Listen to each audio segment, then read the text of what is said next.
Dan pemirsa, polisi telah menangkap 4 orang yang diduga merupakan pelaku penculikan. Namun siapa dalang dan apa motif dari penculikan serta pembunuhan terhadap Muhammad Ilham Pradipta masih juga belum diketahui. Dan kita akan langsung saja membahas terkait dengan kasus ini lebih jauh lagi. Sudah terhubung sejumlah narasumber melalui sambungan virtual bersama kami pada petang hari ini. Di antaranya ada Profesor Adrianus Meliala, kriminolog dari Universitas Indonesia, dan Irjen Pol Purnawirawan Arianto Sutadi, penasehat ahli Kapolri. Halo, selamat malam Bapak-Bapak. Selamat malam, Pak. Selamat malam, Pak Arianto. Selamat malam, Pak. Selamat malam, Prof. Baik, saya mau ke Prof. Adri terlebih dahulu. Prof. Adri, kalau kita lihat ya tadi paket berita pengantar sebelum dialog ditampilkan rekaman CCTV dari proses penculikan. Ini lagi terang-terangnya nih, Prof, di parkiran tempat publik. Pertanyaan saya, apa yang bisa kita analisa dari runtutan yang ditampilkan tadi? Ya, ini pelaku memang berani tapi juga sekaligus matang ya untuk menculik. Namun kemudian dua nih. Pertama, bahwa yang bersangkutan betul-betul diculik untuk kemudian diambil datanya atau ditekan untuk kemudian membuat satu keputusan, atau diculik dan kemudian dibunuh. Jadi pembunuhan itu sendiri sesuatu yang memang intensional, atau dalam bahasa lain itu seperti kebablasan gitu, karena sudah kelamaan menyiksa, dan kemudian korban kemudian mati. Kenapa? Sekali lagi karena kalau kita bisa menilainya adalah satu konteks penculikan, maka korban akan berharga ketika dia hidup, ya, baik dalam konteks misalnya mau dipertukarkan sebagai sandera misalnya, atau mungkin juga dalam rangka informasi yang dimilikinya. Tapi ketika dalam hal ini sebetulnya bukan dalam rangka untuk penculikan tapi untuk pembunuhan, maka memang modusnya itu terhitung berani.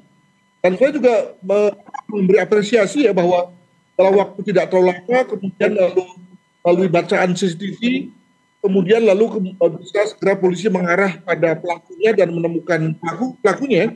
Ini saya baca sebagai bentuk aktifnya metode pengawasan digital di Jakarta, di mana kemudian kepolisian bisa kemudian memanfaatkannya untuk kemudian membawa pada pelaku. Dan saya juga menduga bukti daripada bahwa kejahatan itu tidak ada yang sempurna. Jadi ketika mereka sudah memilih tempat yang baik, sudah mengambil korban dan masukannya, tapi entah kenapa kemudian mereka ada dalam satu lokasi, lalu tercapture secara jelas oleh CCTV setempat, dan itulah yang kemudian membawa mereka ke polisi sebenarnya. Jadi ini satu hal yang boleh dibilang sebagai ya memang namanya keadilan itu tegak dengan sendirinya. Demikian, Mbak. Baik, tetapi kalau kita lihat berdasarkan data-data yang ada terlebih dahulu ya, profil dari korban dan saat ini ada 4 penculik meskipun belum disampaikan juga oleh tim polisi terkait dengan motifnya dan juga siapa lagi orang-orang yang terlibat. Tetapi apakah Prof. Adri bisa kira-kira menganalisa penyebab ataupun motif yang menjadi alasan peristiwa ini terjadi? Apakah ini karena mungkin besar kaitannya persoalan pekerjaan atau terkait juga dengan urusan pribadi atau masih sangat sumir? Ya segera bisa kita lebih 3 ya kemungkinan penyebabnya. Yang pertama adalah itu ada konteks dendam. Dendam di mana kemudian ada orang yang dendam dan memerintahkan kepada beberapa orang atau mungkin juga si pelaku sendiri menunaikan dendamnya dengan cara menculik dan kemudian membunuh. Kita buka saja dulu melihat pada faktanya. Yang kedua adalah terkait dengan pekerjaannya. Jadi sebagai seorang praktisi perbankan, maka tentu ada saja kemungkinan yang bersangkutan menolak pengajuan kredit atau misalnya tidak memperpanjang masa magang seorang karyawan misalnya, hal mana kemudian membuat sakit hati dan kemudian lalu berakhir dengan pembalasan seperti ini. Yang ketiga, ini juga satu dugaan-dugaan bahwa yang bersangkutan misalnya terlibat dalam satu jual beli, utang piutang, dan kemudian lalu sang korban tidak bisa bayar misalnya, hal mana kemudian lalu dilakukan dengan cara-cara kekerasan sebagai satu retribusinya. Nah, mana yang benar? Saya kira kepolisian. Nah, ya memang sudah ada beberapa indikasi ya, namun untuk sementara kita buka saja dulu beberapa motif yang mungkin muncul. Demikian. Baik, ada beberapa indikasi ya, tapi sepertinya benang merahnya ini adalah diduga kuat dendam ya, karena Anda mengatakan tadi cukup berani diculik di saat kondisi terang dan juga langsung ditemukan dalam kondisi terbunuh. Nah mungkin sekarang Pak Arianto boleh Pak memberikan tanggapan. Tadi kan kita lihat bersama bahwa 4 penculik yang terekam oleh kamera CCTV ini sudah tertangkap. Seberapa penting sebenarnya posisi dari jejak-jejak digital yang ada ini untuk dapat mengungkap suatu kejahatan tersebut, Pak? Karena dalam waktu yang sangat singkat ini sudah bisa ditemukan dan mungkin masih akan digali lagi terkait dengan pihak-pihak lain. Ya, saya kira itu justru kuncinya ya. Ini bisa kejahatan demikian cepatnya langsung ketemu, itu karena adanya fasilitas-fasilitas pengawasan yang di tempat-tempat umum yang sekarang sudah digerakkan. Nah ini kunci daripada adanya CCTV itulah, sehingga memungkinkan polisi segera mendeteksi siapa pelakunya. Itu tadi mobilnya jelas terdeteksi, kemudian ciri-ciri pelakunya, sehingga dengan cepat polisi bisa melakukan tindakan. Coba seandainya itu tidak ada, kepada siapa polisi harus bertanya, kan nggak akan mungkin. Dan yang kedua, ini bisa cepat karena apa? Yang menangani langsung Polda Metro Jaya. Yang terkesan bahwa Polda Metro Jaya itu, apalagi bagian Jatan Ras, itu sangat familiar sekali dengan mengenai rekaman-rekaman kejahatan seperti ini, sehingga dia koordinasinya cepat sekali. Lain kalau itu ditangani di Polres ya, ini sudah langsung Polda, sehingga yang lari ke NTT pun langsung bisa ditangkap kan itu. Nah, ini jadi menurut saya itu merupakan kunci adalah ketersediaan semua fasilitas ya di tempat-tempat keramaian, sehingga bisa membantu aparat penegak hukum untuk mengungkap kejahatan yang sebetulnya sulit ini kalau tidak dibantu dengan adanya CCTV itu tadi. Itu kira-kira gitu. Ini menjadi kunci ya Pak ya. Lantas kalau kita lihat terkait dengan informasi 4 penculik tersebut kan ditangkap informasinya tadi malam Pak. Tetapi sampai dengan saat ini belum ada rilis resmi dari pihak kepolisian terkait dengan kasus ini. Pertanyaan saya Pak, memang berapa lama butuh waktu dari pihak kepolisian biasanya dalam kasus seperti ini untuk menyampaikan terkait dengan rilis tersebut? Apakah menunggu sampai dalangnya terungkap atau sampai semua alat bukti ditemukan atau seperti apa? Kalau seperti ini kan polisi tugas penyidikan adalah membuat terangnya perkara ya, membuat apa yang terjadi. Jadi sekarang ini sudah lumayan ini, karena dari awalnya sudah ada titik terang. Dari titik terang itu nanti akan berangkai untuk bisa mengejar yang lain-lainnya ini. Ini kan suatu seandainya ya tidak ada satu pelaku yang ketangkep, maka polisi saya tidak bisa menentukan berapa lamanya tuh, pasti akan lama.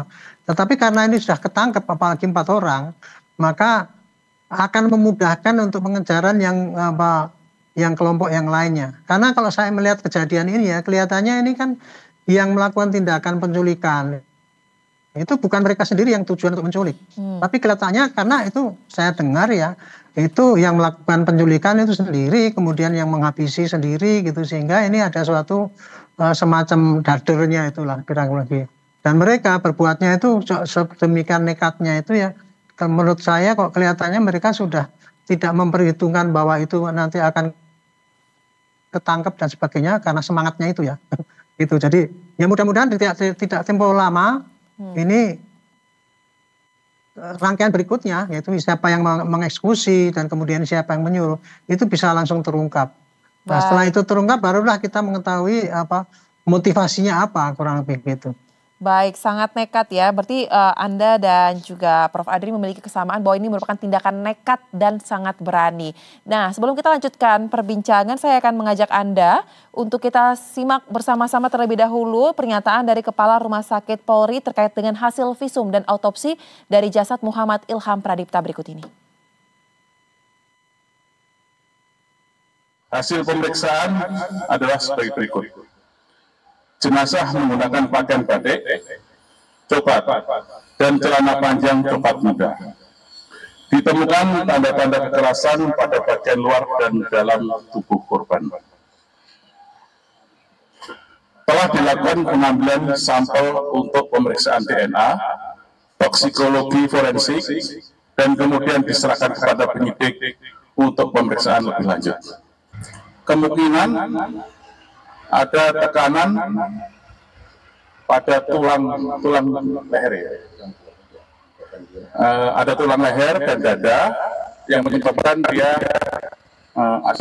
kesulitan bernapas. Lukanya Baik, demikian tadi pernyataan terkait dengan hasil visum dan autopsi dari Kepala Rumah Sakit RS Polri. Mungkin boleh diberikan tanggapannya nih Prof. Adri, terbukti ada tanda kekerasan di tubuh dan tadi tekanan ya, benda tumpul di bagian leher dan dada dan korban disebutkan kehabisan nafas. Jadi kalau dari data-data yang disampaikan tadi nih Prof. Adri, Anda memprediksinya ketika diculik langsung dibunuh atau ada proses lain diberhentikan di suatu tempat karena kan kondisi jasad ini tertutup ya matanya ya, terlilit lakban ya kalau tidak salah. Silakan Prof. Adri. Ya itu dia, tadi saya kan berbicara tentang dua kemungkinan ya.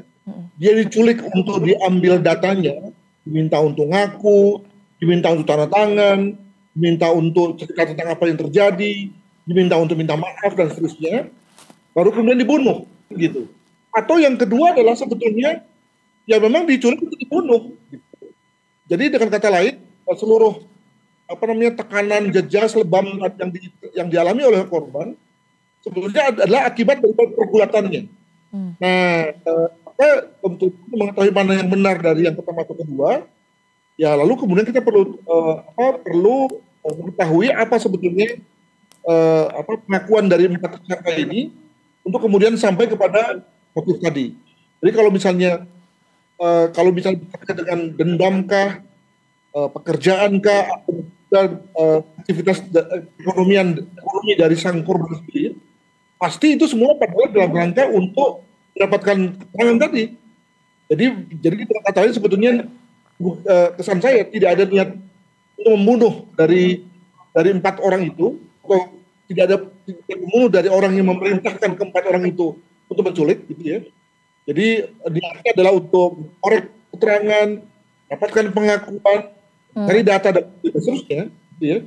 Dan kemudian kenapa atau pada satu saat nanti akan dilepaskan kembali ke masyarakat, ya. Lalu kemudian sudah kebanyakan dipukul atau ditekan dan seterusnya, maka kemudian lalu korban meninggal. Jadi saya kira mundur ke belakang ya, ketika polisi sudah bisa mengetahui sebab mengapa 4 orang ini membunuh, apa perintahnya, barulah kemudian kita bisa tahu bahwa sebetulnya memang penculikan yang kemudian berakhir dengan pembunuhan dan bukan pembunuhan sendiri. Demikian, Pak. Baik, nah kalau berdasarkan pengalaman Anda sebagai seorang polisi ya Pak Arianto, terkait dengan kasus-kasus seperti ini, apakah ada motif-motif kuat yang bisa menjadi opsi terkait dengan kasus seperti ini Pak? Karena kalau kita lihat sepertinya sampai dengan saat ini belum ada diinformasikan ada barang-barang pribadi atau barang berharga milik yang bersangkutan hilang ya. Hanya diculik kemudian ditemukan dalam kondisi meninggal dunia. Atau justru Bapak mendapatkan informasi lebih Pak terkait dengan kondisi barang-barang berharga yang bersangkutan mungkin atau seperti apa?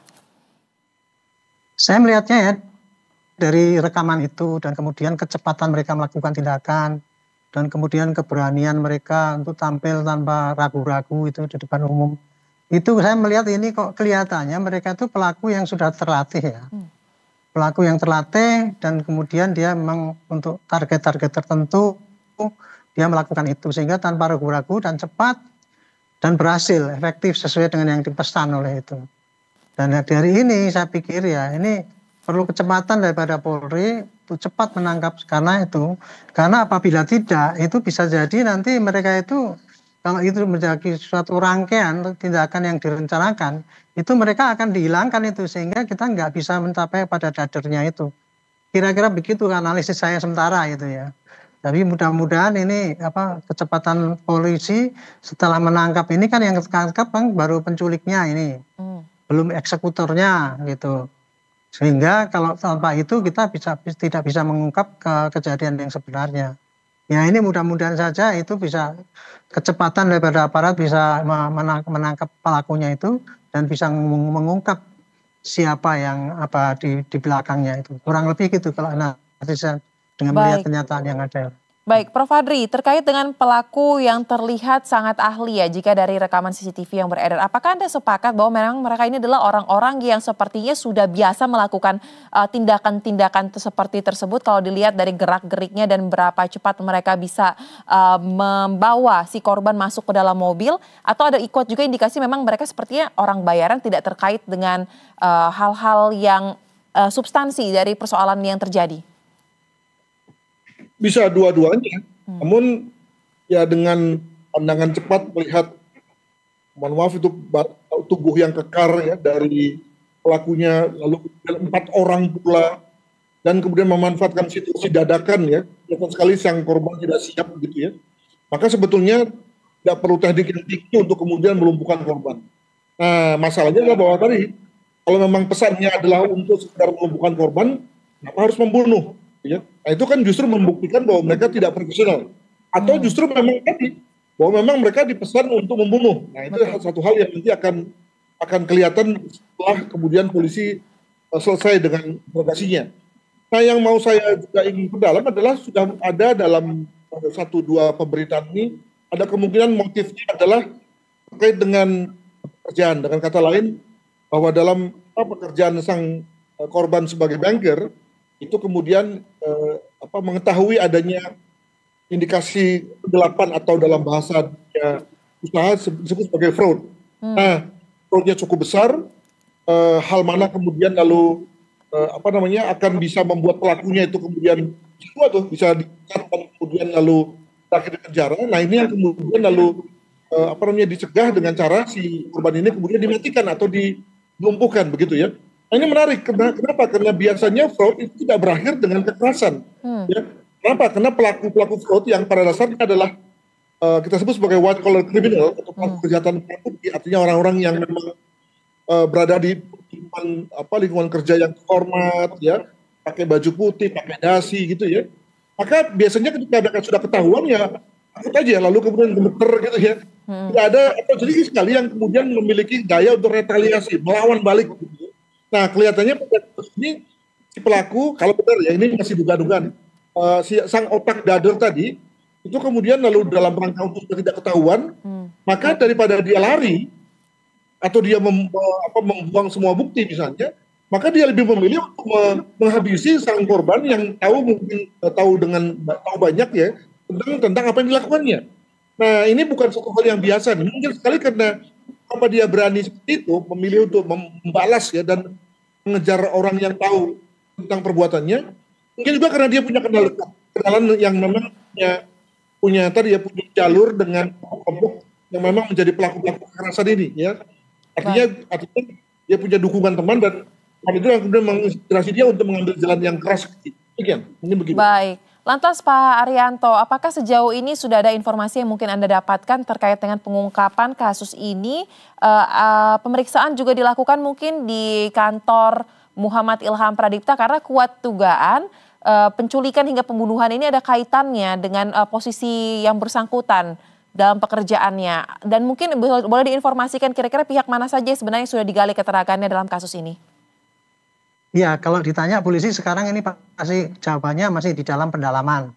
Tetapi berdasarkan pengalaman saya sebagai penyidik ya, kalau mau mengejar seperti ini pasti akan dicari data-data yang ada terkaitan dengan Pak korban, misalnya catatan pribadi atau handphone itu ya mengenai rekaman-rekaman dia berhubungan dengan siapa dan sebagainya, sehingga apakah selama ini dalam keadaan terancam apa tidak, itu nanti akan menjurus kepada siapa kira-kira yang dipersangkakan yang berniat menghilangkan nyawa dia itu.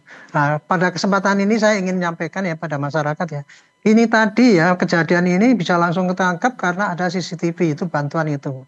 Dan kemudian kalau untuk penculikan ini kita juga sebetulnya bisa apabila setiap orang yang merasa terancam ataupun kemungkinan akan berpotensi menjadi diserang orang, itu dia memberitahu kepada keluarganya atau kepada polisi terdekat. Sehingga paling tidak kalau ada seperti ini akan memudahkan kecepatan daripada penyidikan untuk itu. Karena nih modus-modus penculikan ini ya akan cepat apabila ada indikasi kira-kira siapa musuh dia, kemungkinan apa yang bisa menimpa dia, itu kunci untuk mengejar si pelaku. Gitu. Saya kira itu yang bisa saya sampaikan pada kesempatan ini. Baik, nah kemudian Prof. Adri, untuk dapat membuat kasus ini lebih terang benderang lagi, kira-kira menurut hemat Anda, kepada pihak mana lagi mungkin tim penyidik kepolisian harus bisa menggali atau mencari barang-barang bukti untuk memperkuat konstruksi perkaranya? Ya, tadi sesuai dengan apa yang dikatakan oleh Pak Arianto, ini sebenarnya udah mudah ini. Ya. Tinggal nunggu waktu saja. Kemudian lalu polisi bisa mengungkap asal besar dari kasus ini.